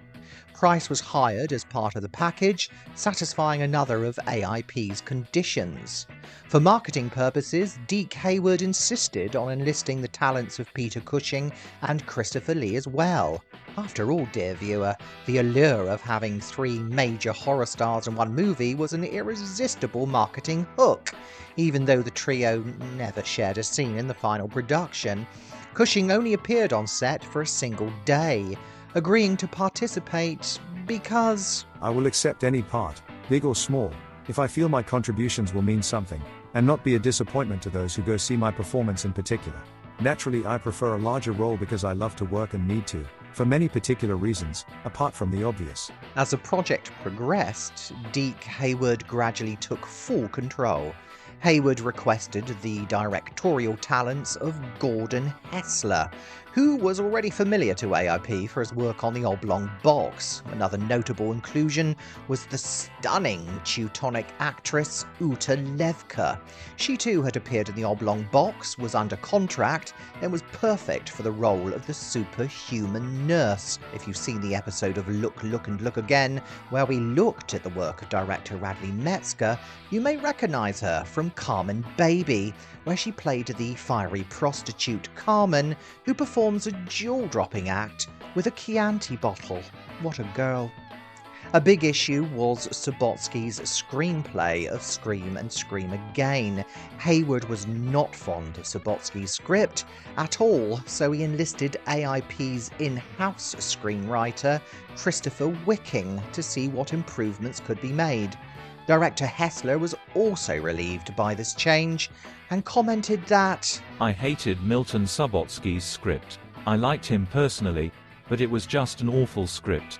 Chris Wicking, who was introduced to me through director Michael Reeves, rewrote the script entirely, fresh." Wicking began by reading Saxon's novel and then Subotsky's script. He found Subotsky's script to be quite lackluster. The first step was to eliminate the alien angle, making the creation of the superhuman race solely the work of the mad Dr. Browning, a role to be played by Price. Wicking also drew inspiration from the tabloid headlines of the time, incorporating elements of sinister politics, genetic experimentation, and organ transplants. In the end, virtually nothing of Subotsky's original screenplay remained. The revised version was a complete overhaul. Ultimately, Deke Hayward was asked to decide which version would make it to film, and went with Wicking's screenplay. Subotsky was understandably disappointed, feeling that Wicking's script missed the mark. However, his constant interference led to him being sidelined, so the project could move forward smoothly. Filming commenced at Shepperton Studios in May of 1969 and concluded 4 weeks later in June. During production, both Rosenberg and Subotsky were eventually banned from the set. Subotsky by this point didn't really give a shit. He had washed his hands of the project entirely and had also spent some time in hospital. When he returned out of hospital to the set, Subotsky intended to assist with editing the film. He was vetoed once more. Director Gordon Hessler recalled, "Milton loved editing, but we didn't permit him to edit the picture. We put a freelance editor onto it instead because Subotsky would argue frame upon frame upon frame. It was very tedious, but he was childlike, an infant in the cinema, and he loved movies. On that point, as a filmmaker, you have to respect him." Arkoff flew to London for a private screening once Scream and Scream Again was completed. Director Hessler recalled the reaction. "Nobody seemed to understand it. They just thought they were all mad or something. Since AIP had liked my previous film, just on the fact of that, they wrapped up Scream and Scream Again, and shipped it out exactly as it was." Vincent Price was also slightly perplexed by the movie, remarking that, "I really don't know what Scream and Scream Again was about, or which Scream I was supposed to be playing." Price was apparently adored by cast and crew alike. He particularly bonded with Uta Levka, who spoke highly of him. Levka, however, didn't think much of Christopher Lee, finding him rather arrogant. As a gesture of friendship, Price arranged a little party for Levka at Madame Tussauds in London for her birthday. This also served as a perfect opportunity for some promotional marketing for the film. Another actor, Alfred Marks, who played Inspector Belliver, became a set favourite due to his dry wit, which had the crew in stitches. With his expertise in portraying lawmen, he rewrote much of his dialogue and ad-libbed some memorable lines that made it into the final cut of the film. The bloody chicken wasn't killed, it died of old age.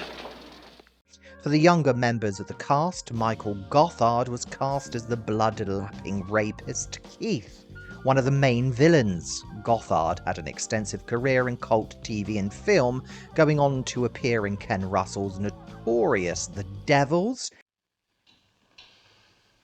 "We are unconvinced, my dear sister.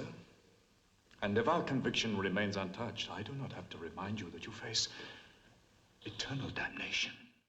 And as a Bond villain in For Your Eyes Only. His first role was in the BBC's 1966 science fiction anthology series Out of the Unknown as Kuno in the brilliant adaptation of The Machine Stops. Check out my Look, Look and Look Again review of this series. Tragically, Gothard committed suicide in 1992 at the age of 53. Having struggled with depression his entire life. His loss was deeply felt, as he was a great cult actor who would have added much to the commentaries of the genre films he appeared in. God bless. Christopher Matthews, known to some for playing the lead in Hammer's Scars of Dracula, took on the role of the dashing Dr. Sorrel. Judy Blume played the part of policewoman turned damsel in distress, Helen Bradford, and there was even a cameo from Peter Sallis, another genre actor on the quiet, often overshadowed by his roles in Wallace and Gromit and Last of the Summer Wine. This ensemble cast brought the production to life, marking Amicus's first foray into exploitation for the Paisley Age. Also look out for chart toppers Amen Corner playing in the discotheque. Their music was omitted in some versions due to rights issues, but has now thankfully been restored. Scream and Scream Again was distributed by Warner Pathé in January of 1970 and received mixed reviews from critics. Today's cinema applauded it as a first-rate horror thriller with shock piling on shock in rapid succession and adroitly punctuated with humor, a real treat for the fans. However, Kinney Weekly wasn't as impressed, calling it a farrago of horrific nonsense. Too complicated and mysterious to make a big impression. Variety declared that director Gordon Hessler is a low-budget, sadomasochistic Hitchcock, while the Los Angeles Times praised it as a superb piece of contemporary horror, a science fiction tale possessed of a credibility infinitely more terrifying than any of the Gothic witchery of Rosemary's Baby. Penelope Mortimer, wife of Rumpole of the Bailey author John Mortimer, had her guts churned by the abhorrent antics in the movie, asking, "Where was the moral censor?" Despite the divided opinions, the public loved the film, and it became one of Amicus's most financially successful ventures, redeeming the flops that had come before it. It made a handsome profit for all involved. The only one scratching his head at its success was Milton Subotsky, who quipped, "I don't know why. It wasn't that good." However, the cinema goers of 1970 thought otherwise.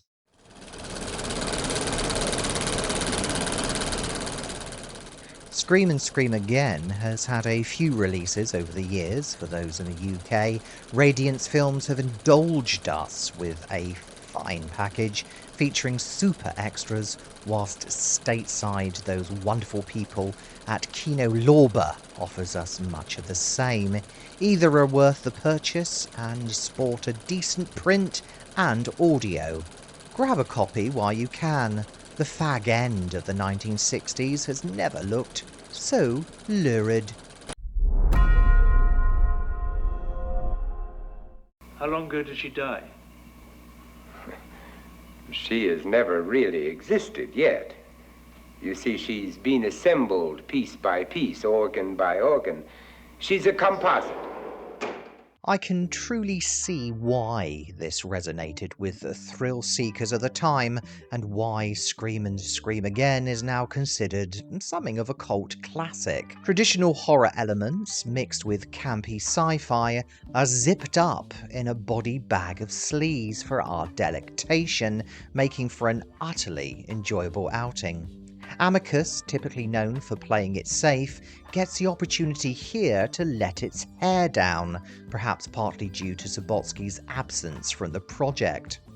While the film is somewhat fragmented, like the book, the loose ends tie up neatly at the denouement.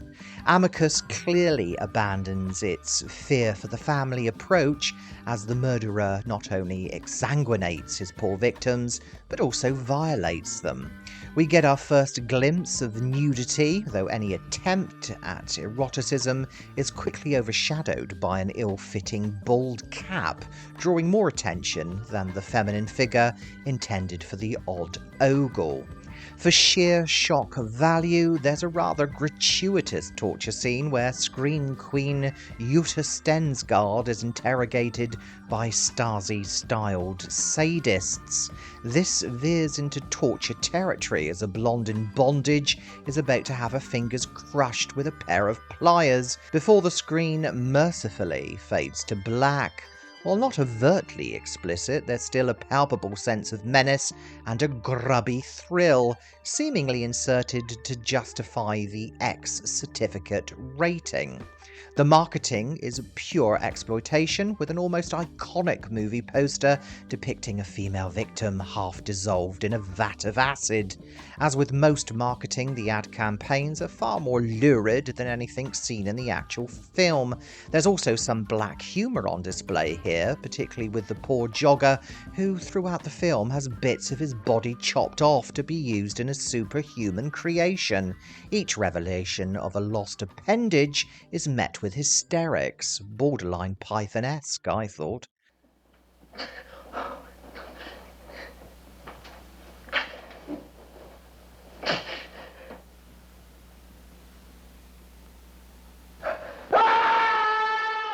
Admittedly, there are a few scene stealers, but Alfred Marks takes top billing for his character. Dr. Browning won't like being disturbed this time of night. He's not supposed to bloody well like it. Just get him, will you? And of course, Vincent Price is an absolute treasure. While Lee and Cushing here are commendable, their screen time is so limited that there's little opportunity to praise their performances.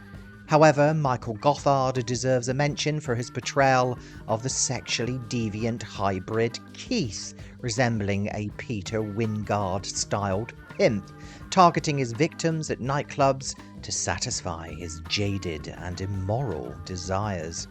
The film also features a Sweeney-esque police chase and an exhilarating pursuit of Keith on foot from the bobbies, culminating in a brilliant bit of cliff face hokum with some pretty impressive stunt work. All this is skillfully captured on celluloid under Hessler's fluid and high-octane direction. Hessler proves that AIP's decision to hire him behind the lens was most certainly the right one. These elements make Scream and Scream Again a bona fide trashy treat, finally offering a movie purely for the grown-ups. I strongly recommend you immerse yourself in its vibe if you get the opportunity.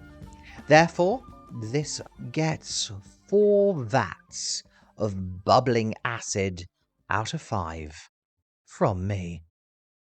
How could he snap through high tensile steel? He didn't. Eh? Look.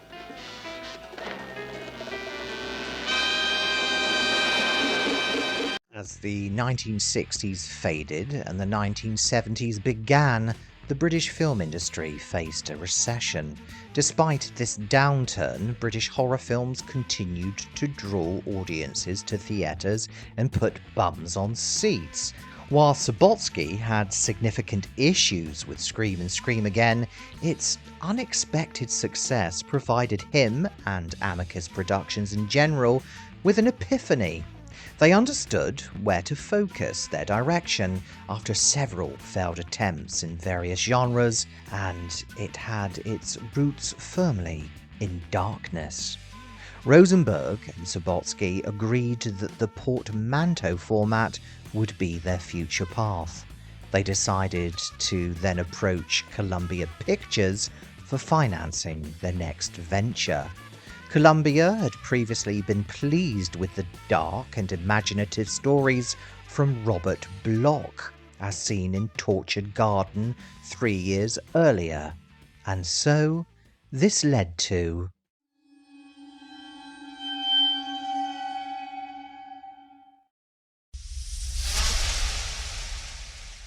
Inspector Holloway investigates the disappearance of a popular actor, which leads him to 4 chilling tales, each unfolding within the eerie confines of a secluded mansion with a dark history. In the first installment, a novelist becomes consumed by his latest creation, a malevolent character who seems to materialize from fiction into reality. The second story delves into the unsettling relationship between a retired stockbroker and a wax museum exhibit that bears an uncanny resemblance to his lost love. The third tale unfolds with a widower who lives in dread of his daughter. The arrival of a governess shakes things up as she delves deeper, uncovering the secrets of ancient lore and the potent forces of witchcraft. Finally, Holloway may have stumbled upon a lead regarding the disappearance of the horror film actor. He discovers that the recent acquisition of a cloak capable of engulfing the wearer's identity might hold the key to this mystery. As each narrative unfolds, the house itself becomes a malevolent character, influencing the lives of its inhabitants in disturbing and unexpected ways.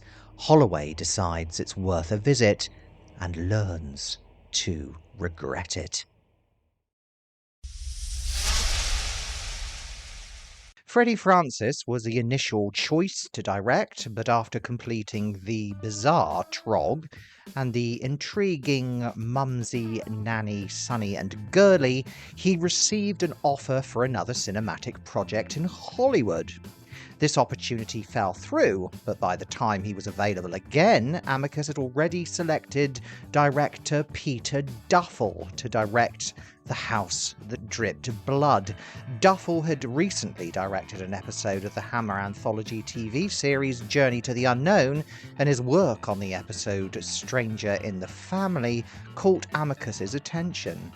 Duffel accepted the role, though he was not particularly fond of the film's title. I wanted to call it Death and the Maiden because each of the stories, in its own way, is about death and a woman. Also, I did use Schubert's Death and the Maiden in the Peter Cushing episode, but Rosenberg insisted that this was the marketplace title. Maybe he was right, but it's not a title I've ever been happy with. Rosenberg concluded, on the other hand, that Peter Duffel was a wonderful director and a nice guy, but he knew nothing about marketing. Despite its rather sensational title, Sobotsky was adamant that not a drop of blood would be spilled on screen, a decision that is evident throughout the film.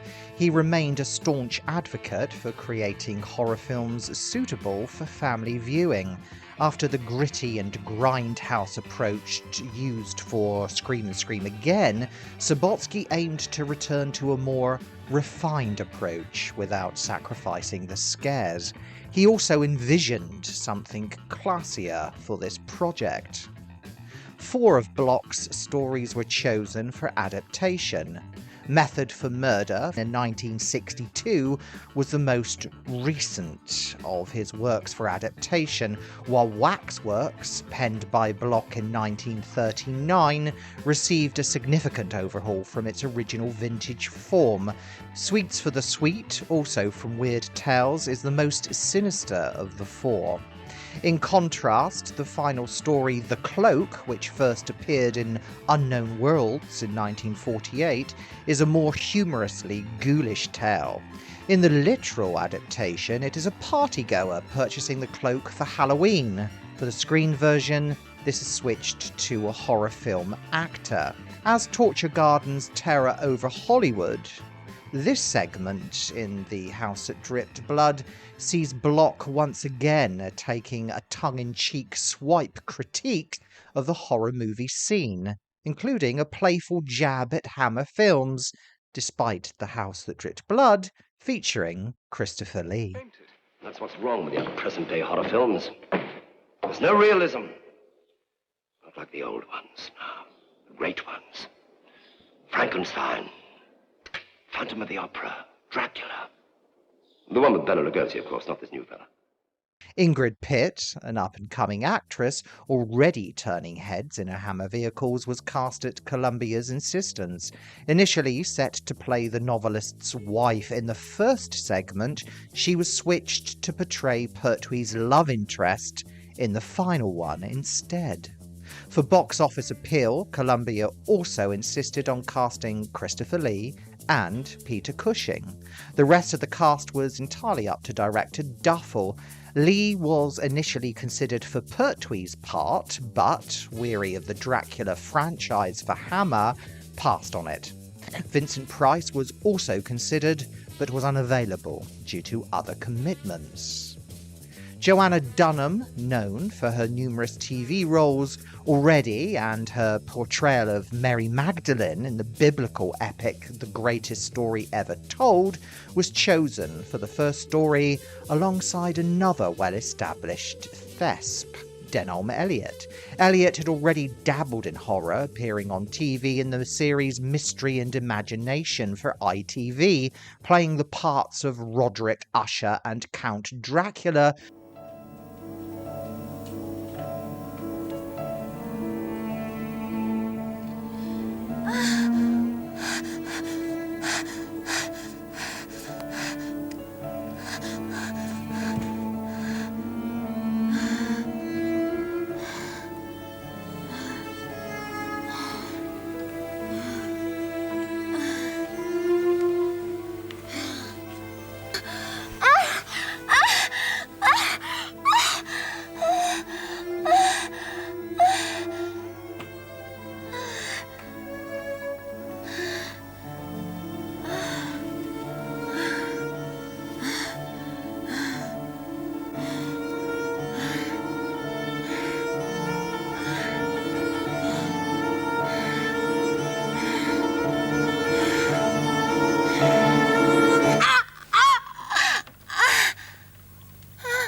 And if we look again at Elliott's career, he wasn't shy of cropping up in a wealth of cult TV series, and many of which of them has an arcane slant.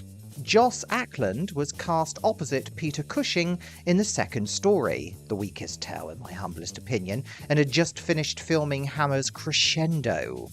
Ackland hopped nicely into this movie, another piece of chilling hokum. Joss Ackland had a prolific career in TV, film and radio until his sad passing in 2023. Neri Dawn Porter, fresh from the popular bodice ripper The Forsyte Saga, teamed up with Christopher Lee for the third and arguably best story. Dawn Porter accepted the part because I read the script and said yes because it was based loosely on The Innocents. It was about an innocent child who is in the care of a governess and who is actually possessed. 11-year-old actress Chloe Franks played the possessed child, making her fourth big-screen appearance. Christopher Lee remarked upon working with her when recalling The House That Dripped Blood in his memoirs by saying, "It was a block omnibus, and in my story, Peter Duffel had to cope not only with me, but a little girl, whose function in the story was to stick pins in my image, creating heart attacks. The young actress paralleled this by pinching me surreptitiously to see what reaction she would get, and when the script required me to smack her, she learned." Only 4 candles here. Where are the others? What did you do with them? Where are they?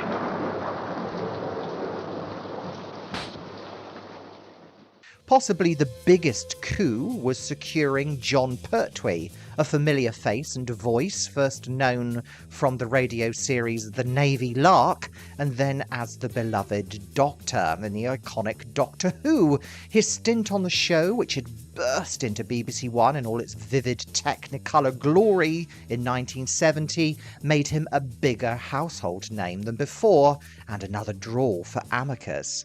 Pertwee was entirely Duffel's recommendation, and he shines as the horror film actor Paul Henderson, delightfully camping it up and seemingly relishing every minute. There's even a cheeky nod to his Doctor Who role, with photographs in Henderson's dressing room showing Pertwee as the Doctor sitting in his funky yellow roadster Bessie. Another familiar face was Geoffrey Belden, the Crowman to some, alongside Pertwee's Wurzel, or Catweasel to others. The audience's reaction to the two appearing in the same movie was priceless, according to Belden. It was meant to be Catweasel meets Doctor Who. That was the selling point.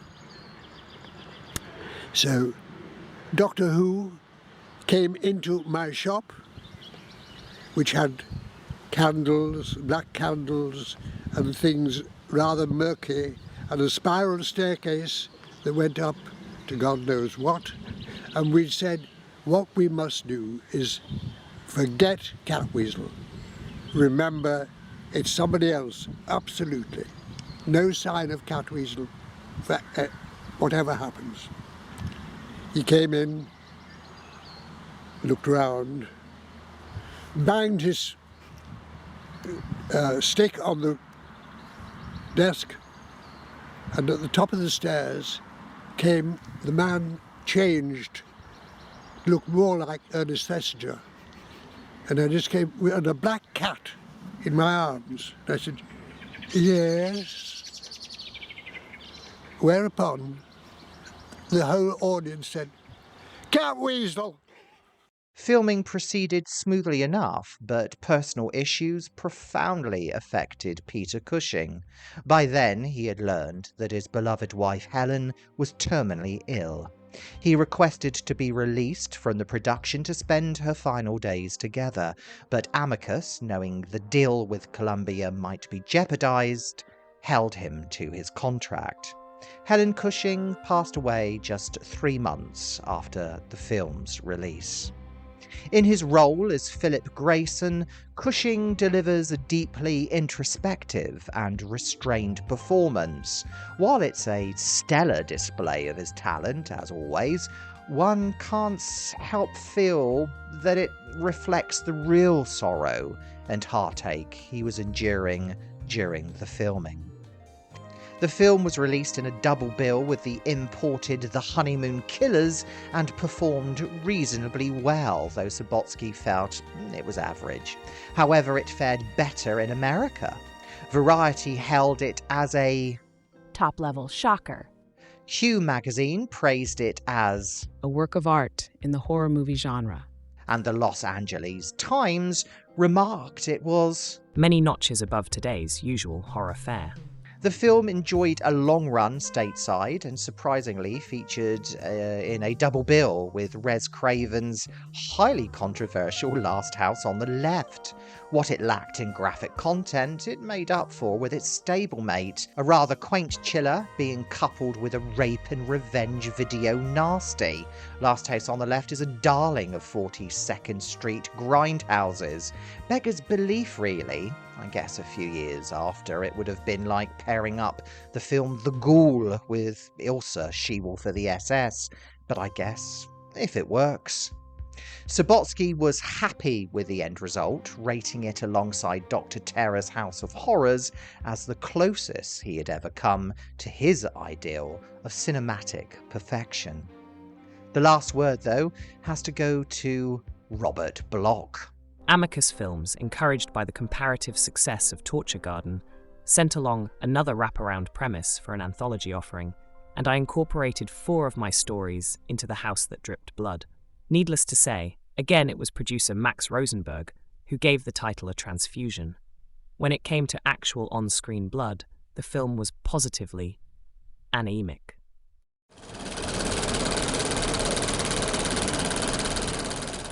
Shout Factory in the USA brings us a scrumptious Horn of Plenty with their release, but in the UK, Second Sight goes for the same. Both of these editions feature decent commentaries, extras, and features, as well as a sterling print of the movie.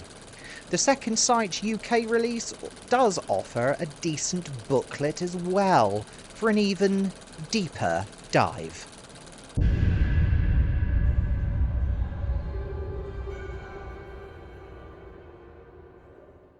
The House That Dripped Blood is undeniably a classy affair. The first story's twist caught me completely off guard, so dear viewer, don't spoil it for others.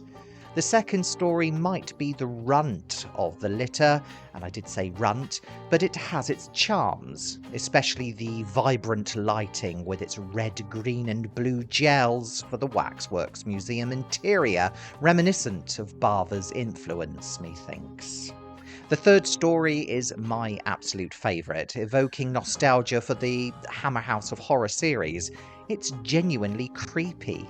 Children in horror always gives me the creeps. Actually, children give me the creeps in general. I hate children.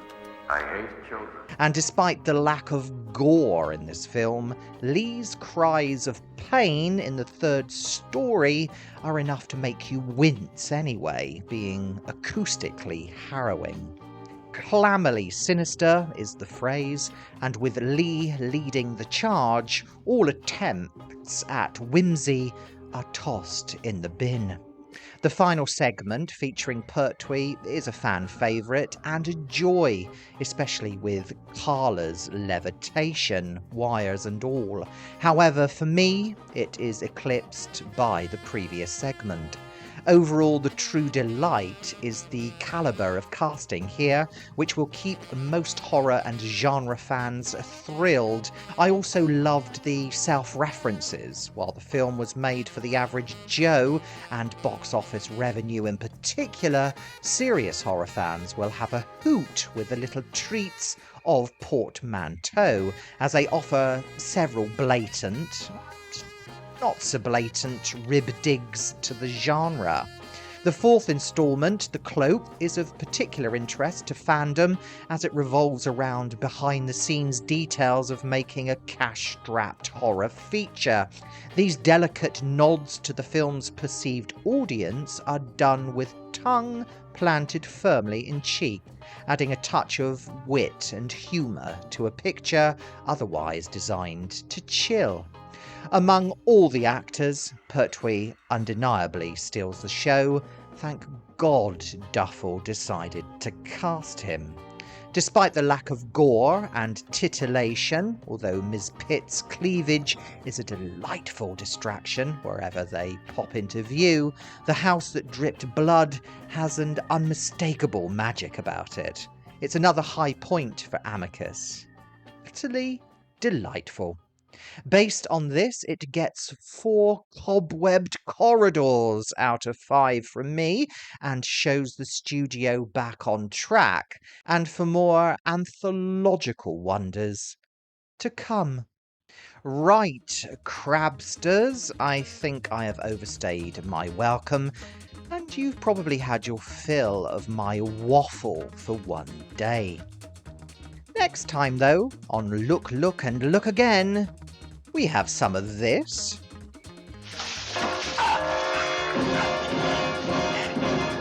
A smidgen of this. And a soupçon of this. As our Amicus Odyssey continues. Join me, won't you? Thank you for indulging me as well, your wonderful comments and subscribing too. It keeps me going. It really does. Well, I don't know about you, but I'm knackered after all that, and sorely need 40 winks.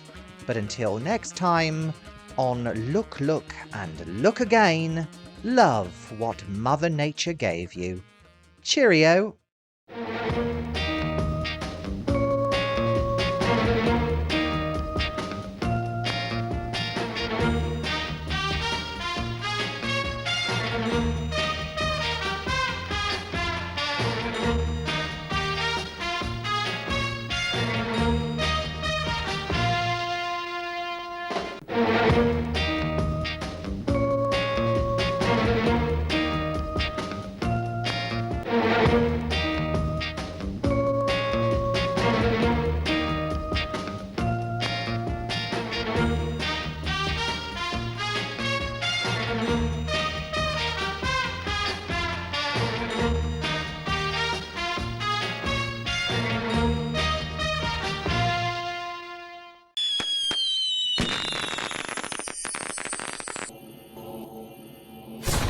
Yeah.